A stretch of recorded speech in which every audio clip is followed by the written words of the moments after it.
अरे अरे ध्यान से, मजेदार लाइफ हैक्स की लहर आ रही है, जरा संभाल कर। अगर स्क्रू का पकड़ नहीं है तो आप किसी भी चीज को डालकर भर सकते हैं, जैसे प्लास्टिक, दांत की काड़ी या तार।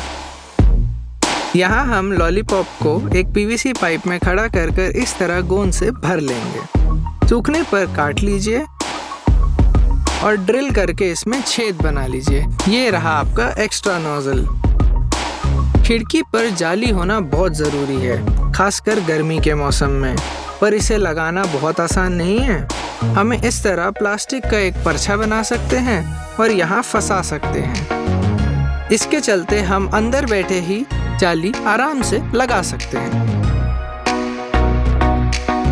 ये देखिए, लग गई जाली। इस सीलेंट का मुंह बहुत छोटा है और निकलना मुश्किल।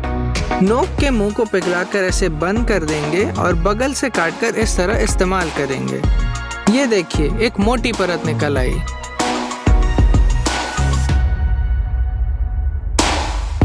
टेप की मदद से इसे आप बंद कर रख सकते हैं। ये लकड़ी यहाँ दिख रही है और ये अधूरा काम नहीं चलेगा। अब हम काट के इसे थोड़ा प्रोफेशनल रूप देंगे मीटर सॉ की मदद से। इसे 45 डिग्री के एंगल पर दोनों तरफ से काट लीजिए और इन हिस्सों को आपस में जोड़ लीजिए। ये देखिए, इसे टेप की मदद से चिपका लीजिए और पीछे 2-वे टेप लगा लीजिए। अब इसे दीवार पे लगाते वक्त अपना सामने वाला टेप निकाल लीजिए। लग रहा है ना प्रोफेशनल? अगर कभी हमें छोटे फोम ब्रश की जरूरत पड़ जाए तो हम एक पेंसिल, पेपर क्लिप और स्पंज काटकर बना सकते हैं और काम हो जाने पर इसे बदल भी सकते हैं। ये देखिए, कितना आसान है।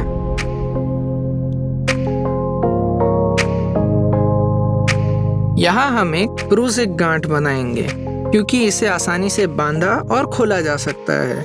ये गांठ तनाव के वक्त मजबूत रहती है और बाकी समय इसे आसानी से हिलाया जा सकता है।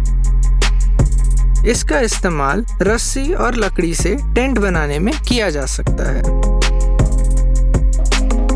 ये देखिए,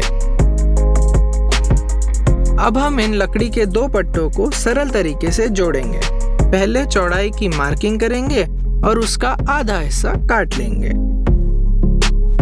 इलेक्ट्रिक सॉ की मदद से इस तरह दांत बनाइए।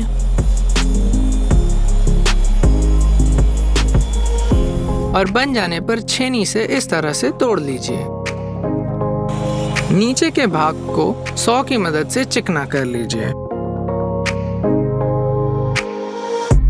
अब 2 किलो से इस तरह निशान बना लीजिए और पेंसिल से मार्क कर लीजिए। अब यहाँ हम छेद ड्रिल से बनाएंगे और इनमें लकड़ियां फंसा लेंगे। अब किनारों से 2 छेद करके इनमें गोंद लगाकर डंडी फंसा लेंगे। इसे कहते हैं पॉकेट होल। उभरे हिस्से को काट लीजिए और घिस लीजिए और हो गया ये तैयार। ये देखिए,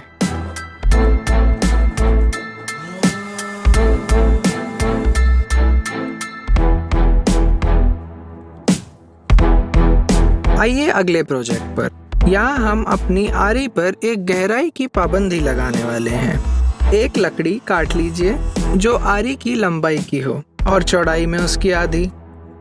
अब आपको 2 खांचे काटने हैं बोल्ट की मोटाई के। इनका इस्तेमाल करके हम बोल्ट से आरी की गहराई तय करेंगे। अच्छा रहेगा कि पहले छेद ड्रिल कर लें, फिर खांचे बनाएं, ताकि घिसना सिर्फ खांचे के सीधे हिस्से को पड़े। इस पट्टे को आरी के ऊपर रखकर 2 निशान बना लीजिए,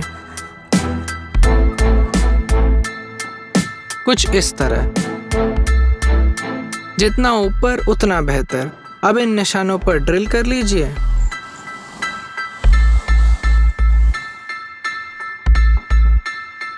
अब बोल्ट और विंग नट लगाकर कस लीजिए और ये हो गई हमारी आरी तैयार।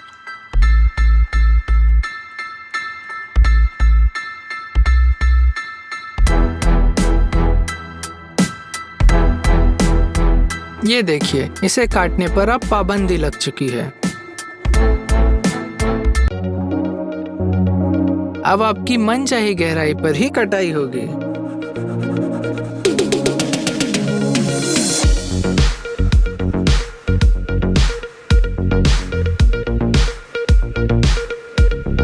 लगता है इस पिन से नट को उठाना बहुत मुश्किल है, पर थोड़ी फेरबदल करके इसका उपयोग छोटे चिमटे की तरह किया जा सकता है।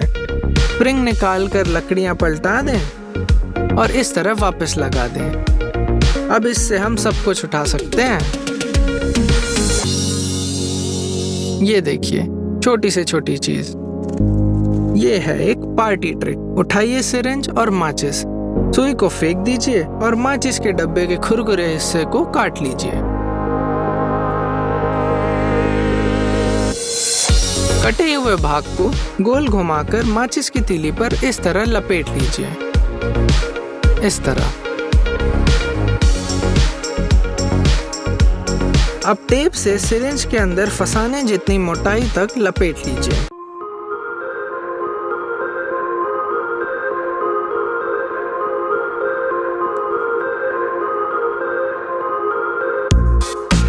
और इसे जलाने के लिए सीधा टेबल पर दे मारिए। इस तरह। ये फीता कटा हुआ है। इसको गोंद से जोड़ने की जगह हम इस पे गठान बांधने वाले हैं। जी हाँ, कुछ इस तरह।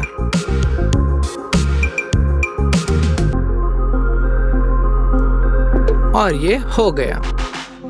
अपने आखिरी प्रोजेक्ट के लिए हम एक एडजस्टेबल रेंच बनाने वाले हैं, कुछ पुर्जों को आपस में जोड़कर। सबसे पहले पकड़ में एक चौकोन ट्यूब को लगाकर एक नट वेल्ड कर लीजिए। खुरदुरे भाग को घिसकर चिकना कर लीजिए।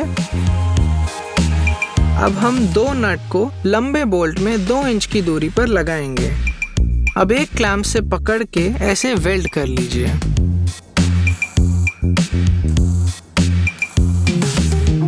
कुछ ऐसा दिखना चाहिए। अब जरूरत है इसके मुंह की। इसके लिए हम एक एल शेप का मेटल टुकड़ा काटकर वेल्ड करेंगे।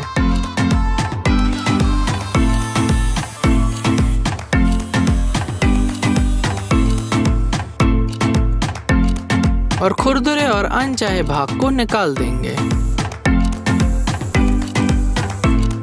कुछ इस तरह चिकना करते हुए।